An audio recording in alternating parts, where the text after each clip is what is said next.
ఈరోజు మనం కొరమేనుతో పిడిపది చేసుకుందారు. ఇలా కొరమేన్ని వాటర్లో వేసి ఉడకపెట్టుకుని ఉండాలి. అలాగే ఉల్లిపాయలు పచ్చిమిరపకాయ చిన్నగా కట్ చేసి పక్కన పెట్టుకుంటారు. ఇలాగా ఉడికిన కొరమేన్ని పైన తోలంతా తీసేసుకుని ఇలా కలుపుకొని చిన్న చిన్న ముళ్ళులు మధ్య ముళ్ళు మొత్తం తీసేసుకుని ఉప్పు కారం పసుపు వేసుకుని కలిపి పక్కన పెట్టుకోవాలి. ఉల్లిపాయలు పచ్చిమిర్చి కరివేపాకు అల్లం వెల్లిగడ్డ పేస్ట్ వేసుకుని వేపుకోవాలి. ఈ మిశ్రమంలోకి మనం ఎక్కువ పచ్చిమిరపకాయలు తీసుకుంటే బాగుంటుంది. నేను పిల్లలు తింటారని తక్కువ వేసుకున్నాను. అలాగే మసాలాకైతే జీలకర్ర వెల్లుల్లి గసగసాలు కూడా వేసుకుని పేస్ట్ చేసుకుని పక్కన పెట్టుకోవాలి. అలా వేగిన ఉల్లిపాయల్లో మనం ఈ పిడుపు మిశ్రమాన్ని కూడా వేసుకొని బాగా కలుపుకొని పైన మసాలా కూడా వేసుకొని కొంచెం సేపు మగ్గించుకోవాలన్నమాట.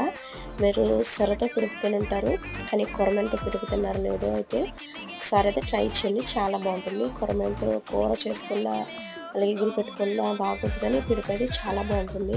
ఇలా వేడి వేడి అన్నంలో వేడి కొరమేను పిడుపు అయితే వేసుకుని తింటే చాలా బాగుంటుంది అన్నమాట. అందరూ ఒకసారి ట్రై చేయండి. కొరమేను అంటే చాలా మందికి ఇష్టం, ఇష్టం లేని ఇలా పిడుపు ఒకసారి ట్రై చేయండి.